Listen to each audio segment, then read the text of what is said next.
Study IQ IAS, अब तैयारी हुई affordable. Hello and welcome everyone. स्वागत है आप सभी का आपके पसंदीदा प्लेटफॉर्म स्टडी IQ IAS पे। मैं प्रशांत आप सभी का स्वागत करता हूं। और आप सभी जानते हैं कि हम PIB का वीकली एनालिसिस करते हैं। प्रेस इंफॉर्मेशन ब्यूरो में हम 1 अक्टूबर से लेकर 7 अक्टूबर तक का करने वाले हैं, हम क्या एनालिसिस करने वाले हैं। तो ये बहुत ही बेहतरीन, क्या आप सभी जानते हैं, टॉपिक रहते हैं जो आपको क्या करते हैं, एक तरीके से क्या करते हैं, कॉम्प्लीमेंट करेंगे आपकी जो UPSC की जर्नी है या किसी भी वनडे एग्ज़ाम की आप तैयारी कर रहे होते हैं।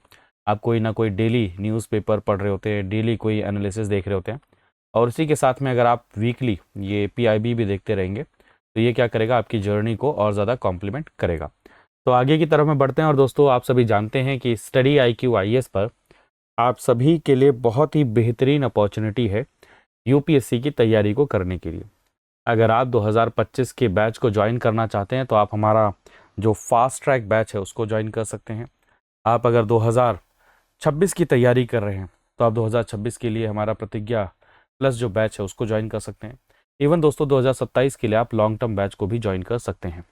आप जब इनको ज्वाइन करना चाहेंगे, और सभी की क्लासेस जैसे आप देखेंगे, जो हमारा फास्ट ट्रैक बैच है इसकी क्लासेस 11 अक्टूबर से क्या होंगी, शुरू होने वाली, यानी कि कल से। तो आप सभी लेट मत करिए, आप सभी इसको ज्वाइन करिए। और इसको ज्वाइन करने के लिए आप कोड कौन सा यूज़ करेंगे, PRT लाइव कोड यूज़ करेंगे।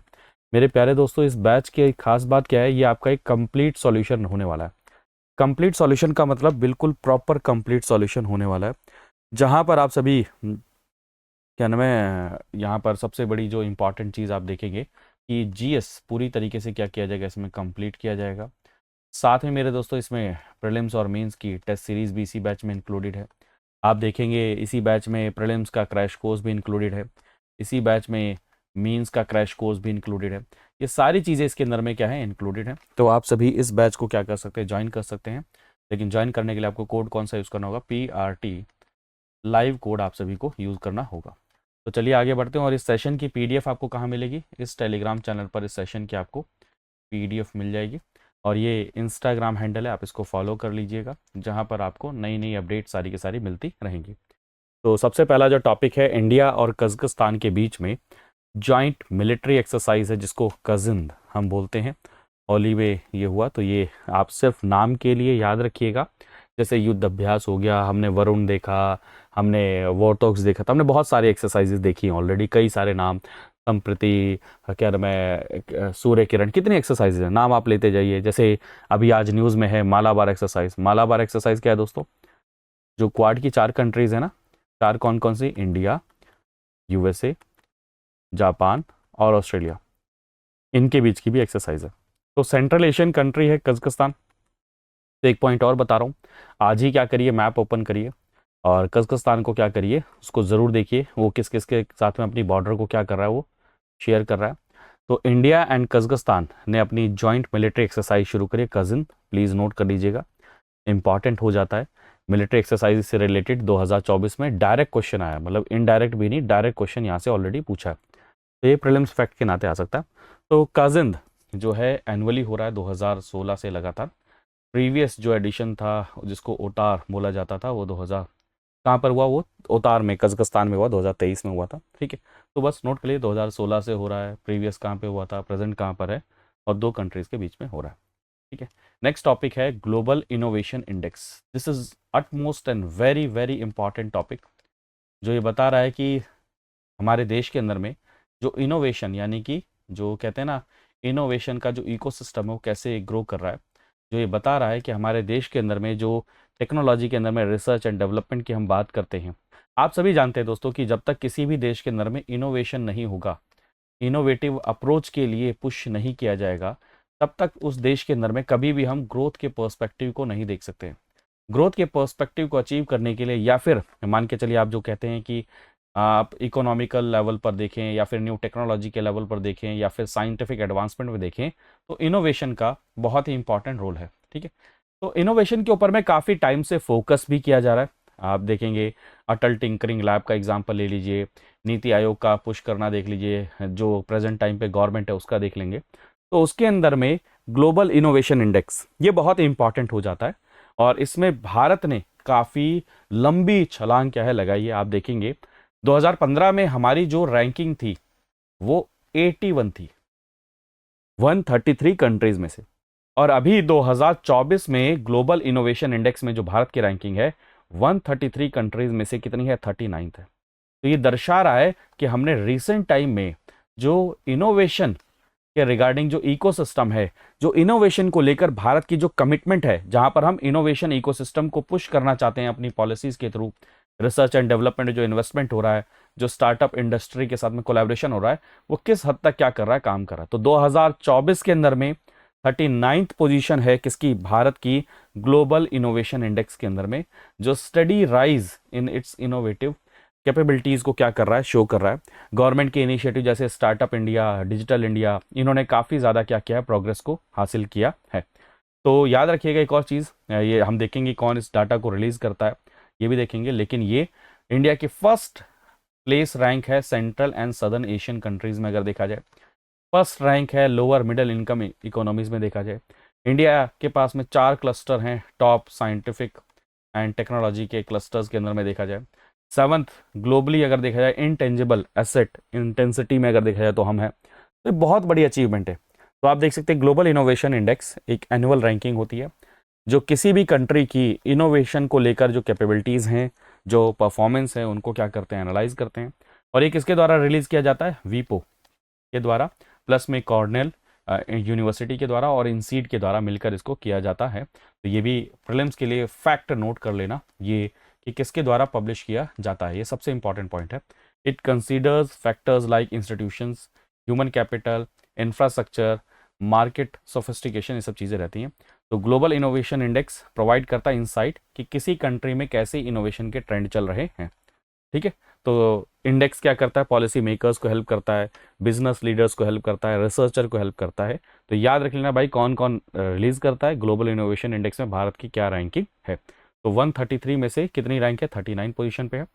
फर्स्ट मैंने आपको बताया, फर्स्ट अभी बताया, फोर्थ, और उसके बाद में टॉप जो 4 क्लस्टर हैं कौन कौन से, मुंबई, दिल्ली, बेंगलुरु, चेन्नई। 7th हम ग्लोबली रैंकिंग है किसके अंदर में, इंटेंजिबल एसेट इंटेंसिटी में। 33rd हैं हम किस में, इनोवेशन आउटपुट में। तो प्लीज़ याद रखिएगा, इंपॉर्टेंट है एग्जाम के लिए। चलें, ठीक है। तो भारत ने कौन कौन से नए की इनिशिएटिव किए हैं, जैसे अभी जस्ट आपको मैंने बताया था अटल इनोवेशन मिशन, अटल टिंकरिंग लैब। हम स्कूल टाइम से, यानी कि अब हम जो हमारे यंग माइंड है उसी को ही क्या कर रहे हैं, इनोवेटिव अप्रोच की तरफ में क्या कर रहे हैं, पुश कर रहे हैं कि उनके अंदर में ये इनोवेशन को लेकर एक एंथुजियाज्म आए, एक क्रिएटिविटी की तरफ में आए। आप देखेंगे पब्लिक प्राइवेट पार्टनरशिप हो रहा है जहाँ पर इंटेलेक्चुअल प्रॉपर्टी राइट्स के ऊपर फोकस किया जा रहा है, इनोवेशन से रिलेटेड जो इंफ्रास्ट्रक्चर की ज़रूरत है उसको क्रिएट किया जा रहा है। ये सारी चीज़ें जिससे भारत के अंदर में क्या हो सके, जो इनोवेटिव और इनोवेशन है इसको क्या किया जा सके, इंक्रीज किया जा सके। तो बहुत ही इंपॉर्टेंट है दोस्तों, प्लीज़ इसको क्या करिएगा, नोट डाउन करते रहिएगा। एग्जाम के अंदर में ये ज़रूर क्या है, क्वेश्चन आ सकता है। ठीक है, नेक्स्ट टॉपिक है दादा साहब फाल्के अवार्ड। तो ये भी न्यूज़ में है तो आपको पता होना चाहिए। दादा साहब फाल्के अवार्ड इस साल जो है किसको दिया जा रहा है, मिथुन चक्रवर्ती जी को दिया जा रहा है। तो आप देखेंगे दादा साहब फाल्के अवार्ड इंडिया का सबसे हाईएस्ट अवार्ड है किसके अंदर है, सिनेमा के अंदर में।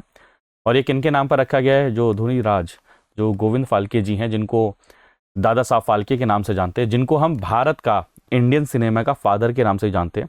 और भारत की फर्स्ट फुल लेंथ जो फीचर फिल्म थी राजा हरिश्चंद्र, इन्होंने ही डायरेक्ट किया था 1913 में। कि देखिए कितने फैक्ट हैं इसमें। तो इस अवार्ड का पर्पस क्या है, the award honours individual for their outstanding contribution to growth and development of Indian cinema. तो जो क्या नाम, मिथुन चक्रवर्ती जी हैं, उनको दादा साहब फाल्के अवार्ड इस बार दिया गया है। तो ये अवार्ड किसके द्वारा शुरू किया गया था, 1969 में शुरू किया गया था गवर्नमेंट ऑफ इंडिया के द्वारा। दादा साहब फाल्के के जो कंट्रीब्यूशन इंडियन सिनेमा को देखते हुए, उसको ध्यान में रखते हुए। ठीक है, तो जिसको ये अवार्ड मिलता है दादा साहब फाल्के अवार्ड, उसमें क्या मिलता है, एक तो स्वर्ण कमल, गोल्डन लोटस मिलता है, मेडल, शॉल मिलती है और एक कैश प्राइज मिलता है 10 लाख रुपए का। सिलेक्शन प्रोसेस क्या होता है, एक कमेटी होगी जिसमें एमिनेंट पर्सनैलिटी होते हैं इंडियन फिल्म से, इंडस्ट्री से, और वो क्या करते हैं, चूज करते हैं। ठीक है, क्लियर है भाई, तो याद रखिएगा। और ये अवार्ड एनुअली दिया जाता है नेशनल फिल्म अवार्ड सेरेमनी के अंदर में by directorate of film festival, जो कौन ऑर्गेनाइज करता है, ministry of information and broadcasting. उसके बाद में है क्रूज भारत मिशन, बहुत ज़्यादा न्यूज़ में है भाई, ये क्रूज भारत मिशन बहुत ज़्यादा चल रहा है कि इसको लॉन्च किया गया है। तो इसका मेन ऑब्जेक्टिव क्या है, तो मेन ऑब्जेक्टिव है क्रूज भारत मिशन का कि हम हमारे देश में जो बहुत बड़ा पोटेंशियल है क्रूज टूरिज्म का।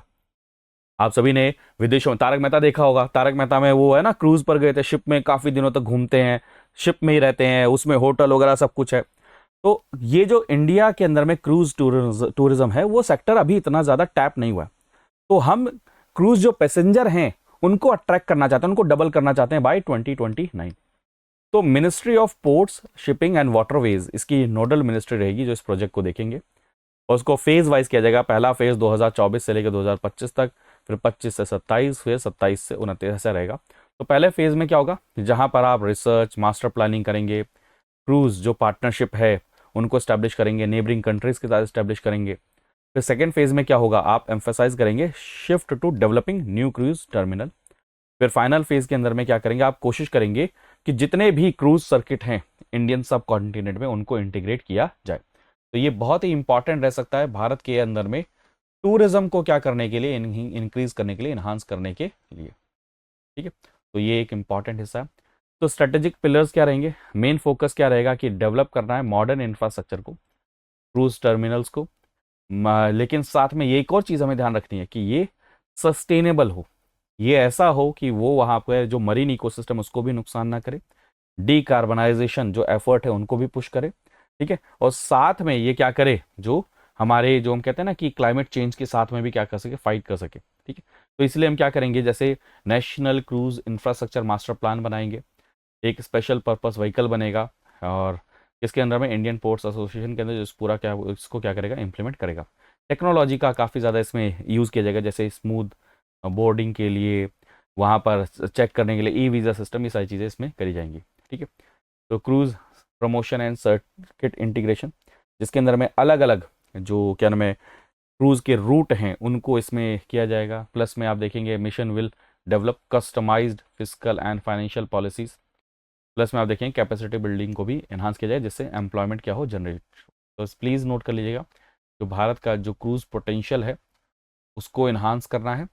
साथ में ना सिर्फ डोमेस्टिक बल्कि इंटरनेशनल जो पैसेंजर्स हैं उनके नंबर्स क्या हों, डबल हों, उसके ऊपर हमें फोकस करना है। और हमारा जो टूरिज्म इंडस्ट्री है उसके अंदर में जो अगर आने वाले समय में कोई भी इंफ्रास्ट्रक्चर डेवलप किया जाए वो सस्टेनेबल इंफ्रास्ट्रक्चर डेवलप किया जाए, टेक्नोलॉजी का यूज़ किया जाए, जिससे हम सस्टेनेबल टूरिज्म की तरफ में आगे बढ़ सकें। साथ में सिर्फ हमारे देश में ही नहीं, हम आसपास के देश फिर कोशिश करेंगे कि पूरे सब कॉन्टिनेंट में मेजर जो पॉइंट्स है उनको क्या कर सके, उसके क्रूज जो रूट है उसमें इंटीग्रेट कर सके। ठीक है, नेक्स्ट टॉपिक है annual survey of industries. Fact के नाते ये भी नोट कर लीजिए कौन रिलीज करता है, क्या है। तो annual survey of industries 2022-23 release किया गया है मंडे को। इसके द्वारा प्लीज़ अभी देखिए मॉस्पी के अंदर में रिलीज़ किया गया। तो अभी क्या पता चलता है कि जो भारत के अंदर में जो मैन्युफैक्चरिंग सेक्टर में जो एम्प्लॉयज़ हैं वो क्या हुए, इंक्रीज़ हुए बाय 7.5%। देखिए हम बार बार बात करते हैं कि एम्प्लॉयमेंट जनरेट करने में, जॉब क्रिएशन के अंदर में सबसे बड़ा इंपॉर्टेंट रोल किसका होगा, मैन्युफैक्चरिंग सेक्टर का ही होने वाला है। तो जो आपका एनुअल सर्वे ऑफ इंडस्ट्रीज़ है वो principal source of industrial statistic है, डाटा है जो ऑर्गेनाइज्ड मैन्युफैक्चरिंग के बारे में हमें पता चलता है। तो एनुअल सर्वे ऑफ इंडस्ट्रीज़ एक कॉम्प्रिहेंसिव एंड डिटेल्ड सर्वे है जो एनुअली कंडक्ट कराया जाता है स्टैटिस्टिकल इंफॉर्मेशन से रिलेटेड। और याद रखिएगा ये किसके द्वारा होता है, ministry of statistics and programme implementation, MoSPI. ठीक है, नोट कर सकते हैं। तो ये अब आप देखें इसका कवरेज क्या होता है, जितनी भी फैक्ट्रीज हैं जो रजिस्टर्ड हैं फैक्ट्रीज एक्ट 1948 के अंडर में, जहाँ पर 10 या ज़्यादा से उससे ज़्यादा वर्कर हैं, या फिर मान के चलिए 20 और मोर वर्कर्स हैं विदाउट पावर। ठीक है, इसको किया जाता है। तो यानी कि सारी की सारी जो ऑर्गेनाइज्ड फैक्ट्रीज हैं उनको क्या किया जाता है, इसमें इंक्लूड किया जाता है। कुछ स्पेसिफिक स्टेट के लिए डेफिनेशन को चेंज किया, लेकिन मेजर डेफिनेशन यही है। सर्वे ऑल्सो कवर करता है registered bidi and cigar manufacturing establishment को भी। हाँ, किस किस चीज़ को एक्सक्लूड नहीं करता है सर्वे, डिफेंस एस्टेब्लिशमेंट को नहीं करता, oil storage, distribution depots, restaurant, hotel, cafes, इन सबको नहीं करता। यानी कि मेन जो फोकस है वो मैन्युफैक्चरिंग और जो भी मैंने आपको बताया इन्हीं फैक्ट्रीज के ऊपर फोकस है। ठीक है, तो डाटा को हम वेरियस पैरामीटर पर देखते हैं कि सबसे पहला तो टोटल आउटपुट कितना है और इनपुट कितना होता है, कितना कंट्रीब्यूशन है इंडस्ट्रियल सेक्टर का इकोनॉमी के अंदर में, नंबर ऑफ पर्सन कितने इंगेज्ड हैं इंडस्ट्रियल सेक्टर में, information on investment in industrial sector और वेजेस एंड सैलरीज के ऊपर में डाटा मिलता है। ठीक है, तो क्लियर है। यानी कि सबसे पहला मैन्युफैक्चरिंग सेक्टर के अंदर में 7.5% के अंदर में हमें एम्प्लॉयमेंट के अंदर में ग्रोथ देखने को मिलती है। हाईएस्ट एम्प्लॉयमेंट कहाँ पर रिकॉर्ड होता है? फूड प्रोडक्ट में, फिर टेक्सटाइल में, फिर basic metal, wearing apparels, motor vehicle, ये सब चीज़ों में। ठीक है, according to survey the total number of factories increase from 2.49 lakh to 2.53 lakh. ठीक है, चलें, ये चीज़ आप नोट कर सकते हैं। अगर वैल्यू एडिशन के मामले में देखा जाए तो महाराष्ट्र फर्स्ट रैंक हुआ है, उसके बाद गुजरात है, तमिलनाडु है, कर्नाटक है, उत्तर प्रदेश है। ठीक है, और इन टर्म्स ऑफ एम्प्लॉयमेंट देखा जाए तो टॉप पर कौन है? तमिलनाडु, महाराष्ट्र, गुजरात, उत्तर प्रदेश एंड कर्नाटका है। ठीक है, नेक्स्ट है धरती आबा जनजातीय ग्राम उत्कर्ष अभियान। ये मैंने पढ़ाया था आपको लास्ट वीक वाले में भी। तो मैंने आपको बताया कि जो शेड्यूल ट्राइब वाले एरिया हैं उन सभी को पक्का मकान मिले, वहां पर सभी को क्या ना पीने का पानी मिले, हॉस्पिटल मिले, स्कूल मिले। इन सब चीजों के लिए एक स्कीम को लॉन्च किया गया जिसका नाम है धरती आबा जनजातीय ग्राम उत्कर्ष अभियान। तो धरती आबा किनको बोला जाता था? जो भगवान बिरसा मुंडा जी हैं, इसलिए उनके साथ में इस नाम को जोड़ा गया है। ठीक है, तो याद रखिएगा, बहुत इंपॉर्टेंट है। तो धरती आबा जनजातीय ग्राम उत्कर्ष अभियान गवर्नमेंट का इनिशिएटिव है जिसका मेन एम क्या है कि कॉम्प्रिहेंसिव डेवलपमेंट हो ट्राइबल विलेजेस के अंदर में। जैसे 63,843 जो विलेजेस हैं, 63,843 विलेजेस, वहां पर फोकस किया जाएगा कि कैसे जो 5 करोड़ ट्राइबल पीपल रह रहे हैं उनकी लाइफ को कैसे इन्हांस किया जाए। 17 मिनिस्ट्रीज की जो जो स्कीम है उनको इंप्लीमेंट करने पे फोकस किया जाएगा। किसके थ्रू? 25 स्ट्रेटेजिक इंटरवेंशंस के थ्रू। ये आपके हेल्थ से रिलेटेड भी है, एजुकेशन से रिलेटेड भी है, आपके लाइवलीहुड अपॉर्चुनिटी से रिलेटेड है, सोशल इंफ्रास्ट्रक्चर से भी रिलेटेड है। ठीक है, मैंने आपको बताया है कि प्रधानमंत्री जो जनमन है वो नोट कर लेना। तो जनमन किसके लिए है? जो पर्टिकुलरली वल्नरेबल ट्राइबल ग्रुप हैं वहां पर बेसिक फैसिलिटीज प्रोवाइड करने के लिए। और धरती आबा जनजातीय ग्राम उत्कर्ष अभियान, ये जितने भी शेड्यूल ट्राइबल एरिया हैं जी, या फिर जितने भी ट्राइबल एरिया हैं जहां पर ट्राइब की जो ट्राइबल कम्युनिटी उसकी क्या है पॉपुलेशन है, वो विलेजेस हैं, उनमें क्या करना है? बेसिक फैसिलिटीज को एनहांस करना है। नेक्स्ट टॉपिक है दोस्तों, बहुत इंपॉर्टेंट है, स्टार मार्क कर लेना, ये भी एग्जाम में आएगा। अभी तक दोस्तों हमारे पास में सिर्फ 6 भाषाएं ऐसी थी जिनको हमने क्लासिकल लैंग्वेज का दर्जा दिया था, और अब हाल ही में हमने मराठी, बंगाली, असमीज, पाली और प्राकृत, इन 5 भाषाओं को और क्लासिकल लैंग्वेज में क्या किया है? ऐड कर दिया है। तो अब टोटल कितनी होगी? 11 भाषाएं क्लासिकल लैंग्वेज में होगी है। प्लीज कंफ्यूज मत होइएगा, ऑफिशियल लैंग्वेज जो आपके शेड्यूल 8 में मेंशन है उसमें 22 भाषाएं हैं, वो अलग है, और ये जो क्लासिकल लैंग्वेज है अलग है। दरअसल क्या है, कुछ भाषाओं को हम उनकी कितनी पुरानी है, कितना ओरिजिनल है, कितना ऐतिहासिक उनका क्या नाम है रेलेवेंस है, उसके बेसिस पर क्या करते हैं, हम भाषाओं को क्या करते हैं? क्लासिकल लैंग्वेज का स्टेटस देते हैं। तो याद रखिएगा, तो जैसे भाषा क्या होनी चाहिए? कम से कम 1500 से 2000 साल पुरानी होनी चाहिए। वो अपने आप में क्या होनी चाहिए? यूनिक होनी चाहिए, कल्चरल हेरिटेज को रख के चलने वाली होनी चाहिए, ओरिजिनल होनी चाहिए, किसी से बोरो ना की गई हो। There should be clear distinction between classical form of language and इसकी मॉडर्न फॉर्म ऑफ जो ऑफ शूट है। तो सबसे पहले जो लैंग्वेज थी किसको डिक्लेयर किया गया था? तमिल को, ये प्लीज नोट कर लेना। फिर उसके बाद में संस्कृत को 2005 में, 2008 में तेलुगु, 2008 में कन्नड़, फिर उसके बाद में 2013 में मलयालम, और फिर 2014 में उड़िया। तो ये नोट कर लीजिए, तमिल, संस्कृत, तेलुगु, कन्नड़ा, मलयालम और उड़ीसा, ये उड़िया। तो ये कितनी हो गई? आपकी 6 भाषाएं हो गई, प्लस में 5 भाषाएं अभी जो ऐड की गई हैं, तो कितनी होगी? टोटल 11 भाषाएं होंगी ये क्लासिकल लैंग्वेज के अंदर में। अब अगर कोई भाषा क्लासिकल लैंग्वेज में ऐड हो जाती है तो उसके क्या बेनिफिट है? सबसे पहला बेनिफिट तो यह है कि international award, 2 major international awards are given annually to scholars of eminence in the language. जो लैंग्वेज है उसमें 2 मेजर इंटरनेशनल अवार्ड दिए जाते हैं। इवन दोस्तों सेंटर ऑफ एक्सीलेंस बनाया जाता है। इवन दोस्तों जो यूजीसी यानी कि university grants commission is requested to create professional chairs in central universities dedicated to classical language. ये सारे इसके बेनिफिट हमें देखने को मिलते हैं। नेक्स्ट टॉपिक है दोस्तों, international day of older persons. तो हम international day of older person कब मनाते हैं? 1 अक्टूबर को मनाते हैं। अब ये टॉपिक तो हमारे लिए और भी ज़्यादा इंपॉर्टेंट हो जाता है क्योंकि आप सभी जानते हैं कि 2050 तक कहा जा रहा है हमारे देश में जो ओल्डर पॉपुलेशन की जो संख्या है वो काफी ज्यादा होगी, है ना, हम बोलते हैं ना इस चीज को। तो उस चीज को ध्यान में रखते हुए कि एजिंग भी हो विद डिग्निटी, ये हमारा क्या है, मेजर फोकस है। The importance of strengthening care support system for older person world wide, ये हमारा मेन ऑब्जेक्टिव। तो ये डे ऑनर करता है किसको, contribution of older adult to society. It was officially established by United Nation General Assembly on 14 October 1990। ठीक है, तो ये कहाँ से, Vienna international plan of action था किसके लिए, एजिंग के लिए, 1982 में। वहां से इस चीज की है, ये निकल कर आती है, तब जाके इसको किया जाता है। इवन दोस्तों 2021 के अंदर में क्या है, यानी कि 2021 से लेकर 2030 को हम क्या कर रहे हैं, UN decade of healthy ageing, ये भी हम क्या कर रहे हैं, सेलिब्रेट कर रहे हैं, जो सस्टेनेबल डेवलपमेंट गोल नंबर 3 को क्या करता है, सपोर्ट करता है, जिसका मेन फोकस है गुड हेल्थ एंड वेलबींग के ऊपर। इंडिया ने स्टैब्लिश भी किया है national policy on older persons 1999 के अंदर में, जो कि Madrid international plan of action का हिस्सा था। ठीक है, तो एल्डरली पॉपुलेशन से रिलेटेड अगर डाटा देखा जाए तो आप देख सकते हैं एज ऑफ दिसंबर 2023 भारत के अंदर में देखा जाए तो 153 मिलियन जो लोग हैं जिनकी क्या है, जो क्या है, जिनकी उम्र 60 से ज़्यादा है, क्या है, 60 से ज़्यादा है एंड अबव।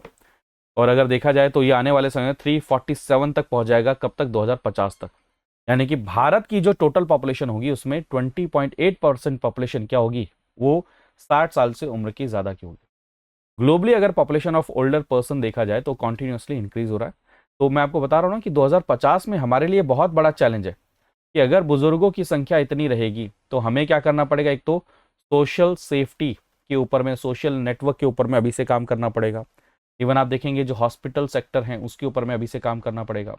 इवन हमें आज की जो जनरेशन है उसको ऊपर में काम करना पड़ेगा, जिससे वो लॉन्गर रन में क्या रहे, हेल्दी रहे। एक पॉइंट और कंसर्न है कि जब 2050 आएगा तो यानी कि हमारे पास में 20% ऐसी पॉपुलेशन होगी जो काम नहीं करेगी, वो डिपेंडेंट रहेंगे। तो क्यों ना वहां पर भी ऐसी कोई अपॉर्चुनिटी या ऐसा कोई इनिशिएटिव लिया जाए जो बुजुर्ग को क्या कर सके, किसी सॉफ्ट एम्प्लॉयमेंट या किसी चीज में क्या किया जा सके, इंगेज किया जा सके। तो ये सारी की सारी चीजें हैं। नेक्स्ट टॉपिक है दोस्तों शंघाई कोऑपरेशन ऑर्गेनाइजेशन। भारत के जो विदेश मंत्री हैं, minister of external affair S Jaishankar ji, वो शंघाई कोऑपरेशन ऑर्गेनाइजेशन की मीटिंग जो कि पाकिस्तान में होने वाली है उसमें जाएंगे, ये फाइनल हुआ है। तो लास्ट टाइम जो इंडियन एक्सटर्नल अफेयर्स मिनिस्टर थे जो पाकिस्तान गए थे वो सुषमा स्वराज जी थे, कब, 2015 में, जब हार्ट ऑफ एशिया कॉन्फ्रेंस हुआ था। शंघाई कोऑपरेशन ऑर्गेनाइजेशन दोस्तों याद रखिएगा, Eurasian political economic international security and defence organisation है। 2001 में ये क्या हुआ, शंघाई कोऑपरेशन ऑर्गेनाइजेशन ये स्टैब्लिश हुआ था। उससे पहले शंघाई 5 था, है ना, उसका नाम फिर बाद में शंघाई कोऑपरेशन ऑर्गेनाइजेशन हो जाता है। अब ये भी इंपॉर्टेंट इसलिए है क्योंकि शंघाई कोऑपरेशन ऑर्गेनाइजेशन के अंदर में रशिया भी है, चाइना भी है, पाकिस्तान भी है एंड ईरान भी है। तो इसलिए इंपॉर्टेंट हो जाता है भारत का यहां पर इंगेज करना, क्योंकि हम शंघाई कोऑपरेशन ऑर्गेनाइजेशन को, आप सभी जानते हैं अगर रशिया चीन है तो हम कहते हैं एक फैक्शन इसको लीड कर रहा है, और दूसरी तरफ में आप सभी जानते हैं हम क्वाड में इन्वॉल्व होते हैं, हम एससीओ, हम क्या नाम है, G7 में इन्वॉल्व होते हैं, G20 में इन्वॉल्व होते हैं। तो यानी कि दर्शा रहा है कि इस समय भारत रेडी है, जो मैं बार बार कहता हूं, दो एक्सट्रीम पॉइंट यानी कि एक यूएस लेड इनिशिएटिव और एक रशिया लेड इनिशिएटिव के बीच में क्या है, मैनेज करने के लिए। तो शंघाई कोऑपरेशन ऑर्गेनाइजेशन से पहले क्या था, शंघाई 5 था। बेसिकली आप सभी जानते हैं कि जो रशिया था, यूएसएसआर, वो जब ब्रेक होता है तो बॉर्डर डिस्प्यूट को सॉल्व करने के लिए 1996 में ये 5 कंट्रीज को मिलकर, चीन, Kazakhstan, Kyrgyzstan, Russia and Tajikistan, ये सभी मिलकर शंघाई 5 बनाते हैं। बाद में उज्बेकिस्तान इसको ज्वाइन करता है, तो कितने हो गए, 6 हो गए, तब इसका नाम बन जाता है शंघाई कोऑपरेशन ऑर्गेनाइजेशन। अभी कितने मेंबर हैं, 10 मेंबर हैं। क्यों, क्योंकि 6 के बाद में 2017 के अंदर में पाकिस्तान और इंडिया ने इसको ज्वाइन किया, तो कितने हो गए, 2017 में कितने हो गए, 8 हो गए। उसके बाद में दोस्तों 2023 में ईरान ने ज्वाइन किया और 2024 में बेलारूस ने ज्वाइन किया। तो प्लीज ये 10 कंट्रीज के नाम याद कर लीजिएगा, एग्जाम के लिए इंपॉर्टेंट है। तो गोल्स क्या है शंघाई कोऑपरेशन ऑर्गेनाइजेशन, कैसे म्यूचुअल ट्रस्ट को बढ़ाया जाए, कैसे फ्रेंडशिप एंड गुड नेबरहुड को इसको बढ़ाया जाए, कैसे जॉइंटली इंश्योर किया जाए पीस, सिक्योरिटी एंड स्टेबिलिटी इस रीजन के अंदर में सिक्योर की जाए, कैसे democratic, fair and rational international जो इंस्टीट्यूशंस है उनको बनाया जाए, शंघाई स्पिरिट जिसका main objective mutual benefit, mutual trust, equality, इन सबको कैसे अलाइन किया जाए। ठीक है, तो स्ट्रक्चर क्या है, council of heads of state, supreme decision making body होती है। Council of head of government, ये 1 साल में 1 बार मिलते हैं, है ना। और इसके साथ साथ में एक रैट्स भी है। रैट्स यानी कि रीजनल एंटी टेररिज्म, जो क्या नाम है, एंटी टेररिस्ट जो स्ट्रक्चर है, कहाँ पर है, ताशकंद के अंदर में है, ठीक है। ये भी चीज़ आप नोट कर सकते हैं। एक इंटरेस्टिंग फैक्ट नोट कर लेना, जो शंघाई कोऑपरेशन ऑर्गेनाइजेशन की ऑफिशियल लैंग्वेज वो कौन सी है, रशियन एंड चाइनीज़ है, ठीक है। तो आज के सेशन में इतना ही था दोस्तों। ये फर्स्ट वीक ऑफ अक्टूबर हमने क्या क्या कंप्लीट किया। आई होप आप सभी ने एंजॉय किया होगा। अगर एंजॉय किया है तो प्लीज़ लाइक करना ना भूलें। और मेरे प्यारे दोस्तों, आप सभी को मैंने बताया कि यूपीएससी की तैयारी अगर आप कर रहे हैं तो 2025 का बैच, 2026, 2027 के बैच को आप ज्वाइन कर सकते हैं। कोड आपको PRT लाइव ही यूज़ करना होगा। तो मिलते हैं अगले सेशन में, तब तक अपना ध्यान रखिए, मुस्कुराते रहिए, पढ़ते रहिए। बाय बाय, टेक केयर दोस्तों, जय हिंद। स्टडी IQ IAS, अब तैयारी हुई अफोर्डेबल।